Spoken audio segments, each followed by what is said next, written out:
Okay, now here's the deal. If you have questions, they can go into the Q&A function. And that way, but first I'm going to make a few comments and then we can move into having a chat about the spirituality of wine. So I hope you are ready. Here we go. My research to get ready for this webinar on the spirituality of wine has made me much more attentive to the wine I purchase and drink and give as gifts to family and friends. I'm much more interested in the origin of grapes.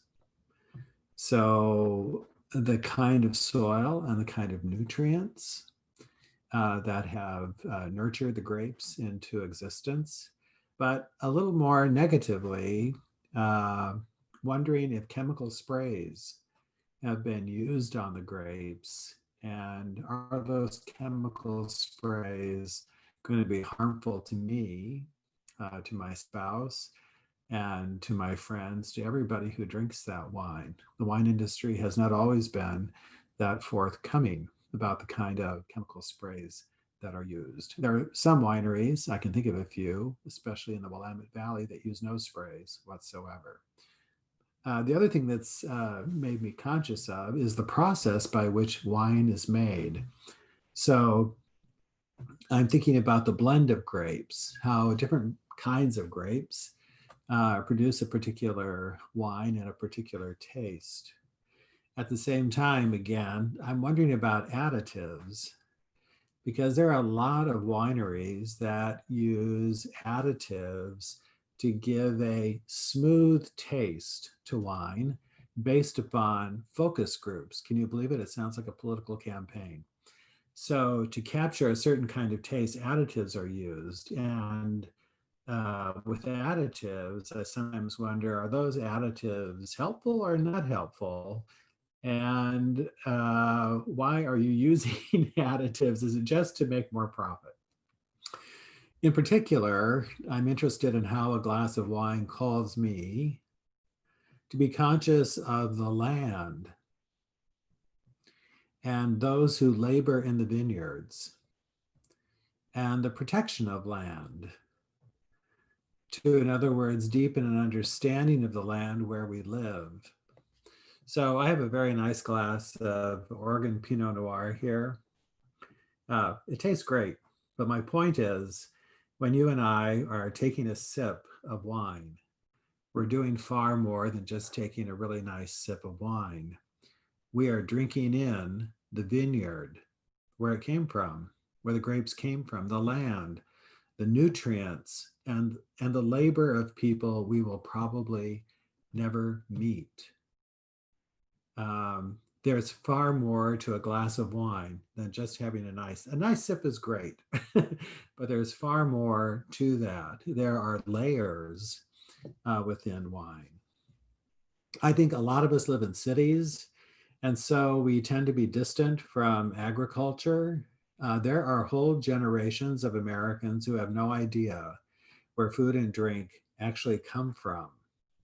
Yet, in Lutheran, Episcopal and Anglican, Jewish, Roman Catholic books of prayer and worship, in all of those, people are encouraged to be wise stewards of land or advocates for the wise stewardship of land, water, and air. So what I want to suggest is, in thinking about a glass of wine or the spirituality of wine, there is an environmental ethic embedded in it, as well as an ethic about workers' rights and justice for workers who many times are doing back-breaking work. What are the conditions in which they live? Are they earning more than just minimum wage? I think it's important to remember that someone like Jesus of Nazareth, who was a Jew, had this mindset. that body, soul, and mind are a unity, all one thing. And I think we know from our own experience that what affects the mind can certainly affect the body. My students feel that when it comes time for finals, right? The stress of doing intellectual, mental work can certainly affect the body, but can also affect the spirit. And I think living within pandemic, even though we might think that we are physically protected, just the reality of that can actually have emotional, physical, and intellectual effects on us, that those are all interconnected, that there is a unity between them. However, in the history of Christianity in particular, another viewpoint, Greek philosophical viewpoint, commonly called Neoplatonic, held that the soul or the mind was superior to the body and to matter. And that in the end, body and matter really didn't matter all that much. That would be a dualism or a duality. And when that duality wins out in people's imaginations, usually the earth and what comes from the earth, human bodies tend to suffer. That argument has gone on both in Judaism and in Christianity. But the fact of the matter is, Jews and Christians use real food and drink in their domestic and communal rituals. You might know that 4 cups of wine are prescribed for the celebration of Passover in the home. And 1 cup of shared wine is used at Christian communion celebrations. These things, I want to say, root us in the earth, which means those who partake in these things participate in what I call an ecobilic spirituality, an earth-friendly, loving of the earth spirituality, or as one of my mentors, Gordon Lathrop, who was a campus pastor, university pastor at PLU in the early 70s, would call it in one of his books, a sarcophilic, a flesh-loving, body-loving spirituality. That's kind of important to me. And I think it kind of shapes my view of what's going on in the world. So when we see the Amazon basin burning with the destruction of the settlements of the indigenous population, I get distressed. And when I see California fires destroying homes and lives, but guess what? Also vineyards, a vineyard that our family has been invested in for close to 40 years now. Most of its vines have been charred to smithereens. That is also distressing to me, because I think all of that is related to climate change in some way. And it can be helpful to have leaders who support every effort possible to diminish the terrible work of climate change. An ecophilic spirituality, an earth-loving spirituality, a body-loving spirituality is open to this earth. For both Jews and Christians would say, through ordinary things and ordinary people, God, the numinous, the Holy One, communicates with people and is with people. And that, I think, should evoke a sense of wonder and awe and reverence. Some of you might be familiar with the French Jesuit theologian and paleontologist Teilhard de Chardin. He lived in the first half of the 20th century. He found himself in the Gobi Desert of China with no church, no bread, and no wine. And in his famous writing, Hymn of the Universe, published in 1961, he said that he was able to celebrate Mass on the world. The soil of the earth became his altar. and the sun, a huge disk, became his bread. And he could give thanks for the many fruits of the earth and their vitality that can be themselves a communion, a presence of God among people.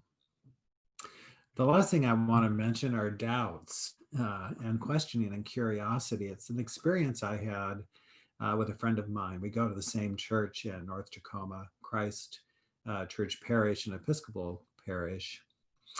We were speaking the other day on Zoom, and she said to me, she who was raised in a very, very conservative religious background, that, quote, I was surprised by the openness to questioning and doubts without the fear of being censored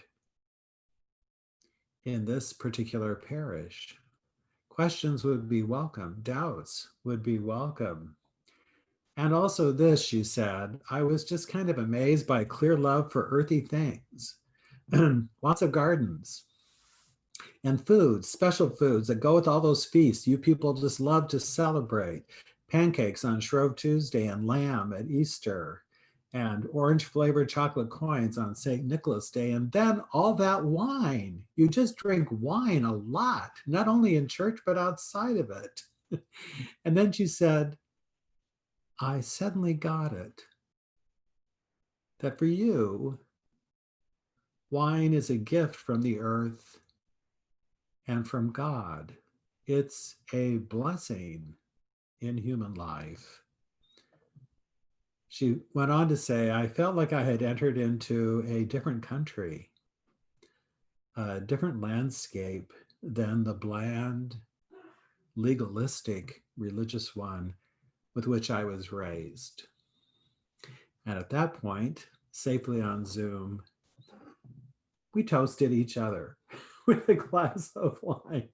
So here's to you. Those are my comments. Happy to have a chat with you now. Let's see what's up. Hi, Sam. This is from Linda Gardner Crandall. Wondering if you have information or comments about denominations that seem to be negative about wine, for instance, the Mormons. Yes, but first, if you have the handout, that voluminous handout of 15 pages, there's a little bibliography in the back of it. And I want to suggest that you go out this minute, well, when we're done, and order Gisela Kreglinger book, The Spirituality of Wine. And I suggest that because she has an entire chapter. She has an entire chapter on alcohol abuse, but she also has an entire chapter on wine and prohibition and booze in this country. And I think that that chapter is really, really illuminating to me. I can't condense it quickly. I think if you read the handout, I talked briefly about the fact that in the 19th century, the dominant alcohol, at least in the eastern United States, was gin and whiskey, so hard liquor. And that many, many workers would spend their wages at the saloon or the pub with their buddies drinking while their wives and children went without food and went without clothing.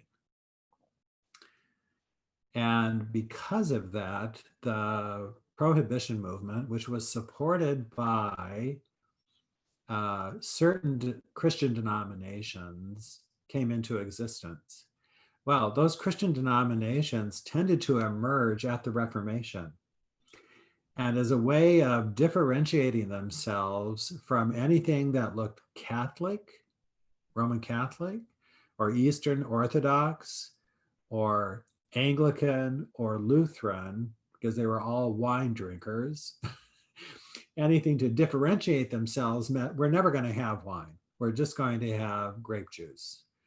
And Kreglinger has a number of very interesting things to say about the abuse in making grapes into non-alcoholic grape juice. I can't go there. I think it's Very, very interesting. But I suggest that you take a look at that. Sam, this is from Mike Farnham. Mike, good to hear from you. Sam, would you consider moonshine, bourbon, whiskey, and other distillates to be as much a gift from God? Yeah, I think the okay, so Mike, the scriptures speak at times about strong drink, but not a lot. And we know that beer was not a prominent drink uh, in the Hebrew scriptures or in the New Testament. Um, but the point I'm trying to make in the handout then is anything can be a source of abuse. And I think I give some examples going off of Craiglinger. Buying too much can be a form of addiction. Cyber sex can be a form of addiction. Being too much on the cell phone can be a form of addiction. That's kind of skyrocketing right now. So there are various forms of addiction that are quite prominent. So I would say anything can be used well. It can be used as a blessing. It can be used to bring joy to people, to draw them together. But it can also be used for terrible ends. So I think one of the things I try to help my students understand is there are two sides to anything, right? There can be the good side of something, but there can also be a dark side to something. Are you aware of the dark side? So I think those two kind of are important to keep in mind. Doug Page, good to hear from you. Forgive me if you've already addressed this, but what was the grape that was prevalent in Jesus' time? Oh my gosh. Actually, in the handout, I talk about the fact that much of Israel was a viticultural zone. And so in the north, in the Galilee, where he spent most of his time, that area has always been known for red wine. Whereas down in Judea, south of Jerusalem, in those hills, they were known for white wines. There are some people who like to imagine what the original grape was that he might have enjoyed as a glass of wine because it was a regular drink. And I have no idea. I just don't know. He was accused of being a drunkard. And if that were the case, he might have had a wide range of wines that he enjoyed. The wine industry in Israel is quite prominent now. Talene Saunders, I haven't read the handout, so maybe it's covered there. I was wondering how wine has changed over the years. How is the wine different today than in first century Rome? That's a good question. They're all good questions. So the way in which wine was sealed with resin could be perforated.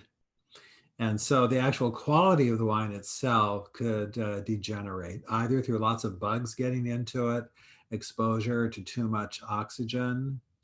So we've got a better system now, but much better system now with the invention of the cork, right? Or wax sealing. And even now the screw top, right? There's a way of making sure that the wine, which is still living, that wine is still alive when it's in the bottle. And as we're drinking it, it is still living. It's still a living thing. It ain't dead. It's still a living thing. We have better ways of sealing that now. And of course, what we have now is if you go to Washington State University online to wine studies, you'll see all the courses that are offered at the WSU Center for Wine Studies, Enology. The same would be true at UC Davis. There's also a center in Walla Walla as well. Hang on a second. Okay, Aaron, do you think that the fermentation process is linked to spirituality? What about pickles? I'm not going to say anything about pickles, Aaron, but I would say this. Yes, I do think the fermentation process um, is linked to spirituality because it implies growth. When Jesus says you can't put new wine in an old wineskin, he's demonstrating that he understands the fermentation process because wine will continue to expand. And if it's an older, uh, um, uh, what's the word I'm looking for? An older wine holder, which were leather, um, it can become brittle and it cannot contain the expansion. So I think the notion of spirituality as something that develops, that can grow over time, it can become more mature, is directly related to it. Plus, I think a healthy spirituality is marked by, number one, sharing it with others and joy. And I think wine, as I say in the handout, is something that needs to be shared. It's not meant to be had on your own. Hang on, a couple more questions are coming up. You are welcome. Okay. Oh, also, where do they still make authentic Jesus juice? Also known as, where can we find wine made with the process you talked about in the reading, squishing with feet, then bearing the wine? There are some parts. Well, actually, there's a winery in Oregon in the Willamette Valley I've been to. It was 106 degrees that day. Ilahi Winery, where it's all organic. They use very little electricity. They do not use machines to pick the grapes. It's all done by hand. They have horses that draw things out into the fields to pick up the grapes. They do the bottles themselves. The smashing of the grapes, however, is done mechanically, but they're doing this. It's not done by electricity. I think you find very few places where the way wine was made in the first century is still made today, although I wouldn't want to be ruled out on that one. Phil Nesvig, thank you. What can you tell us about justice issues for vineyard workers in the Pacific Northwest? I have former congregants who own and manage vineyards in the Walla Walla Valley, and my impression is that the workers, some manual and some with mechanical equipment, are treated well. I think that is true. About 10 years ago, I had a student in class at PLU. She was from Yakima. She was very charged up about justice issues in the history of Christianity. And one day, very charged up about them. And I said, where does this come from? And she said, my father, who's a layman, is the director of social justice ministries for the Catholic Diocese of Yakima. And one of the things he discovered was, because there were so many Hispanic people of Hispanic descent who were working in the fields and were Catholic, he wanted to find out how they lived. So he visited their places of domicile, and he discovered horrific conditions under which people were living. He documented those. He called the reporters from the local paper, as well as the Spokane and Seattle papers, and exposed this, which led to considerable changes in the lives of many of the people who were working in the Yakima Valley as laborers. I would say in Washington, it's probably much better than in California. If you look on the bibliography, the last article mentioned is from 2018. And what that article discusses is the way in which women grape pickers suffer incredible harassment from managers and have very little assistance in staving off this kind of sexual harassment from managers. So some vineyards are doing great in terms of taking care of those who work there. Others not so well. I think it just depends upon the vineyard. Hi, Andy Gwynn. When we were in Rome for your medieval Christianity class, We talked a lot about how the Catholic Church functioned as a social service organization while many other government institutions crumbled. Did this include providing wine for people who needed it? I have no idea, Andy. I don't know. I think if we're in the early period, not so much in the medieval period, if it were in the early period, probably. But I'm not sure about that in terms of the high medieval period in Rome. But I'm going to find out and I'll get back to you later. Merritt Trusted, can you talk about how wine becomes or only symbolizes the blood of Jesus in different denominations? Can just any wine be the blood of Christ? And Merritt, you're going away. What happened to that question? Somehow I think that question went away. Hang on.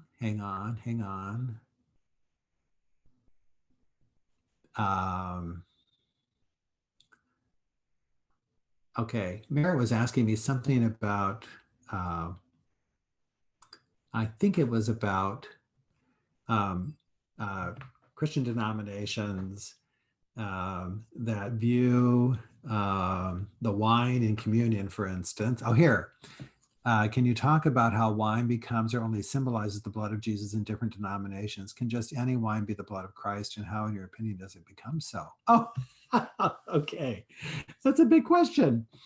I think the rule or the rubric on this would be, in a particular culture, what is the staple food and what is the festive drink?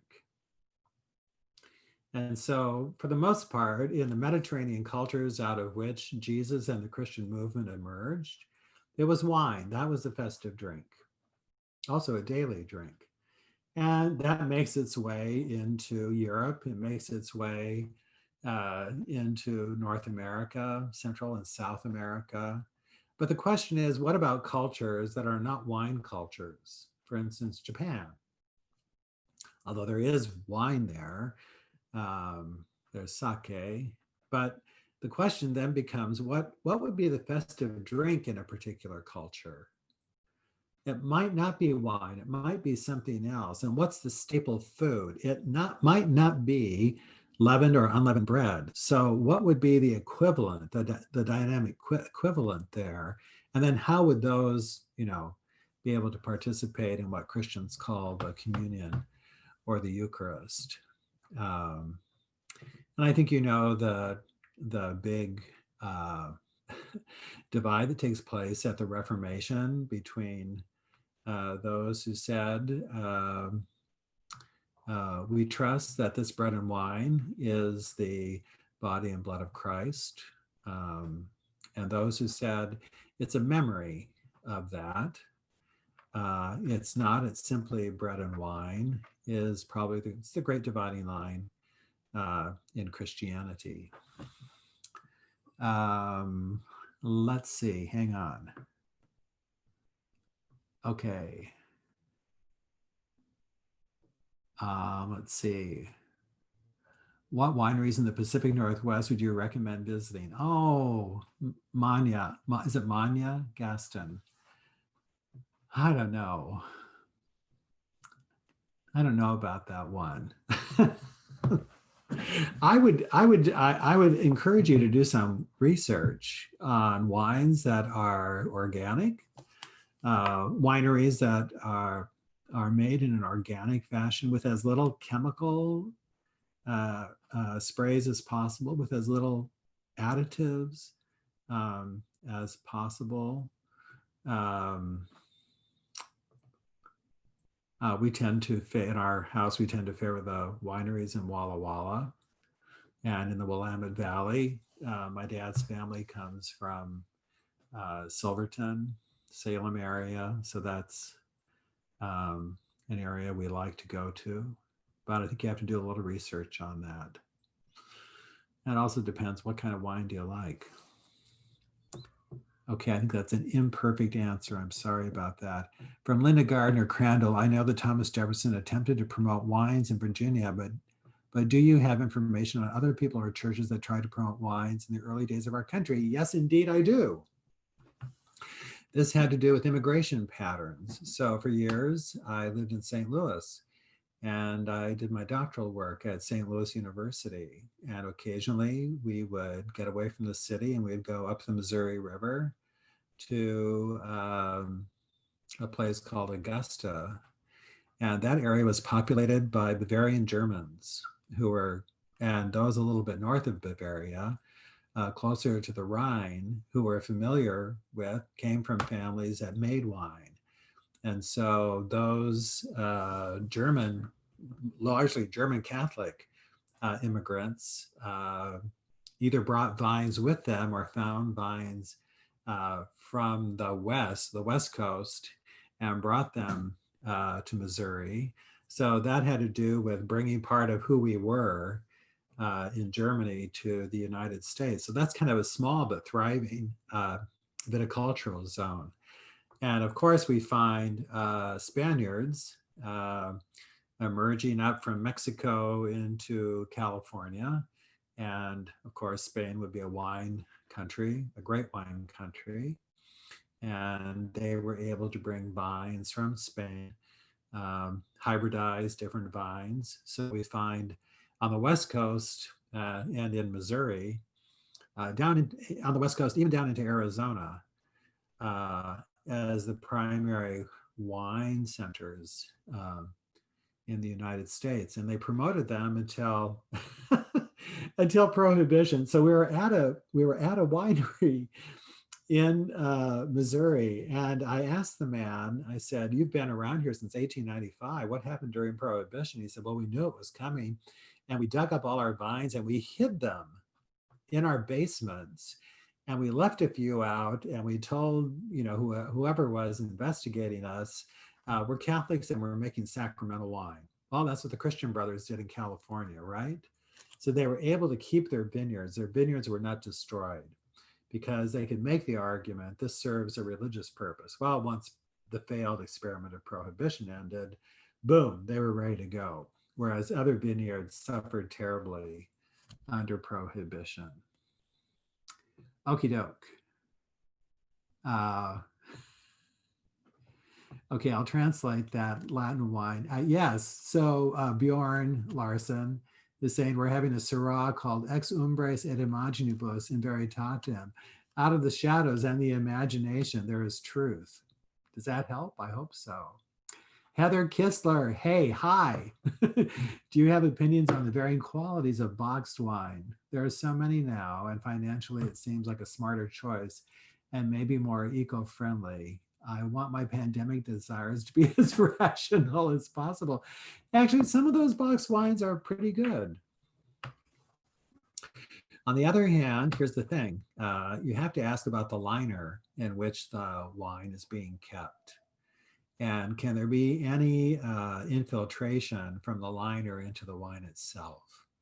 So we don't buy boxed wine.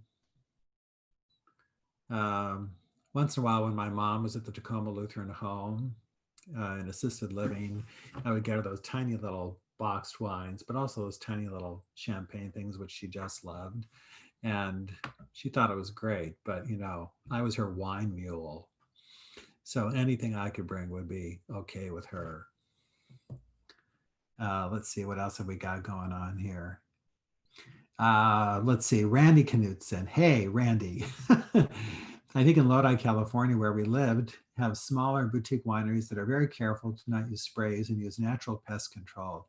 They also bottle the wine on the vineyard grounds. It never leaves their control. There are some that adhere to natural practices called the Lodi rules. Knowing who makes your wine is very important. It can be done. Randy, thank you so much for that. I'm going to look that up. So Lodi, California. So if you're interested in vineyards, you might want to check out those in Lodi, California, close to the Central Valley. I hope those vineyards have not been touched by the terrible fires. Let's see, anything else? Karen Snow. In addition to organic wines, look for wines produced using the practice of dry farming. Thank you very much. Dr. Torben, this is Andy Gwynn's fiance, Dana. I'm wondering whether ethics and justice ideals associated with ecophilic spirituality can also be extended beyond human communities to ecological communities and processes. What are your thoughts about current wildfire impacts on U.S. vineyards and arid Western ecosystems in general? Oh my gosh, that's a big question. I think we're at a terrible moment. And I say that because, well, we are our imagination is shaped by the pandemic and, of course, by the election. Our country, by this current administration, has been pulled out of the Paris Climate Accords. And we're one of the bigger polluters on the face of the earth. So my primary concern has to do with how can we mitigate as seriously and as quickly as possible the effects of climate change, because we know that climate change, the warming of the planet, is participating in the fires, in producing more horrific fires for a longer period of time, all up and down the West Coast, but not just here, in other parts of the world. So to me, that's the big issue here. And it affects not only vineyards, but it affects everything else. So I think the challenge then will be, at least in our country, that dualism that I talked about before, that soul or mind is far superior to body or matter. That's alive in our country. And I think people who hold to that view, either for religious reasons or philosophical reasons, or that's just the way they were raised, are not going to be big supporters of the sacrifice that has to be made by the entire nation, that has to be made by corporations that need to transform themselves from dirty energy to clean energy. That's going to be a struggle in our country. I think it's a worthwhile struggle. I think it's a necessary struggle. But I think right now, so much of our attention is captured by these two other things that can be easily forgotten. And I hope it's not. I hope it's not forgotten. I think that's why in my introductory comments, I wanted to emphasize when we're drinking a glass of wine, we're drinking a gift of the earth. The question then is, what's happening to the earth? And how are we participating in advocacy for caring for the earth? Okie doke. Hang on. Yes, Lodi is great. We love Clinker, Brick, and Michael David. That's from Rick Rouse. Thank you very much. And thank you, Beth and Rick from Mukilteo. Okay. Sam, to answer Linda's question, General George Washington also had a still and distilled brandies and grain whiskeys.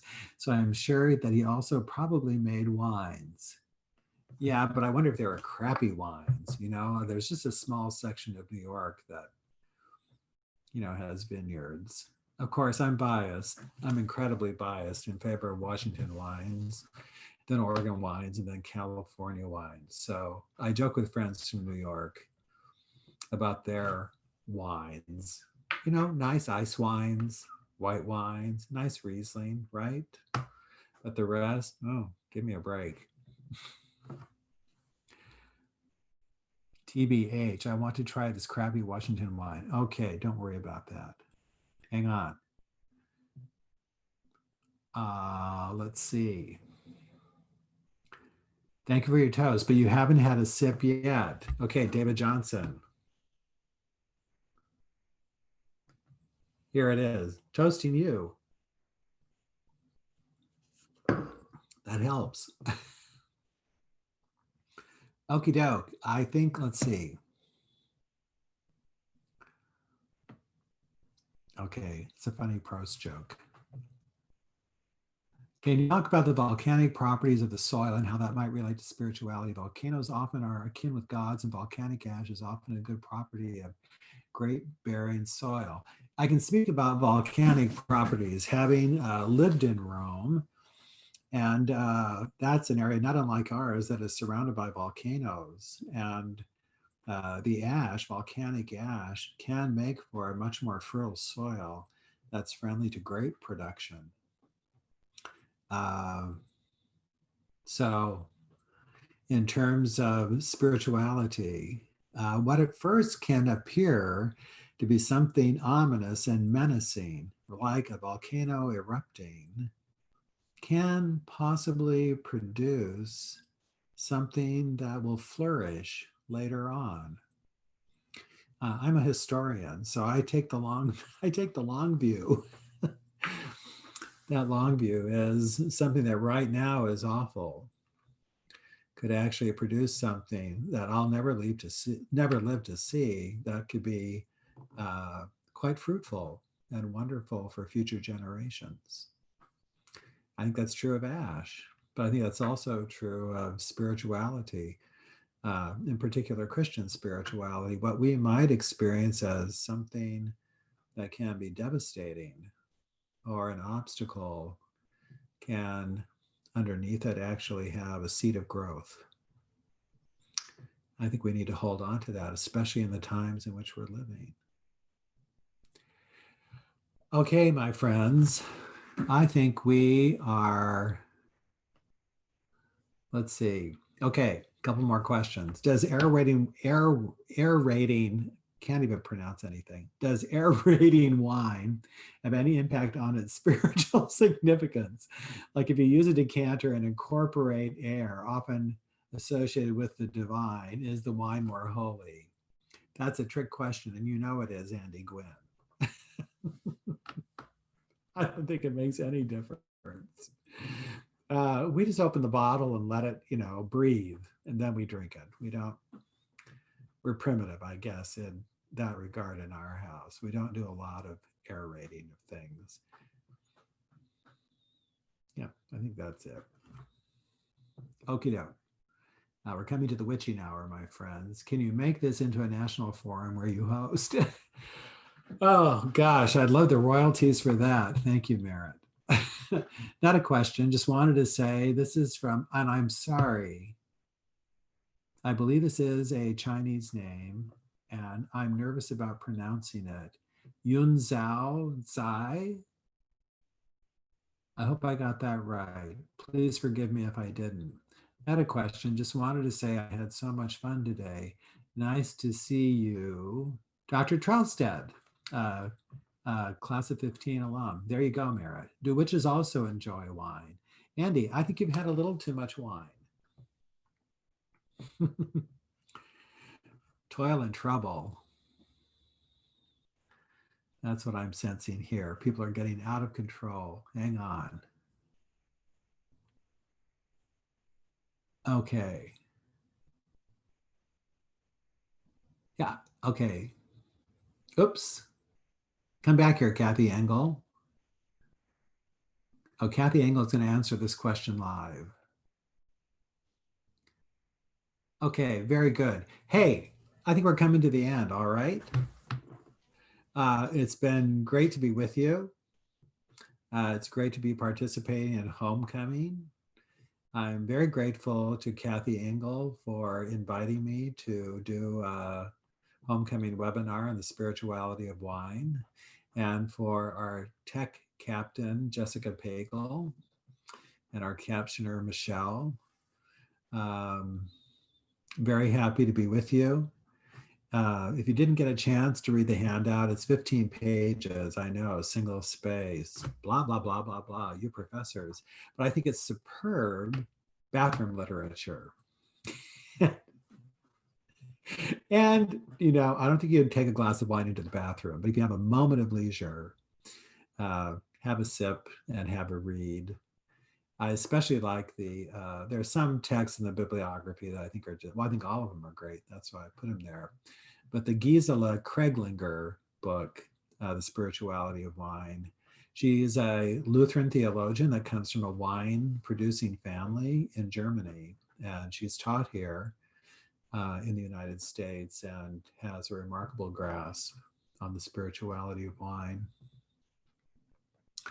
Okay, I'm glad you had a smile on your face, Sam Porter. You fantastic photographer, among many other things. Um, I'm going to say goodbye. And I think, Jessica, you might have something to say at the end. Is that correct? No, I'm just gonna turn it off for you. Okay, so nice to be with you. Oh, I'm glad I pronounced your name well. Yuanzi. Thank you, Okay. Sam. Thanks, Hey, Sam. great to be with you, everybody. Take care. And remember to vote.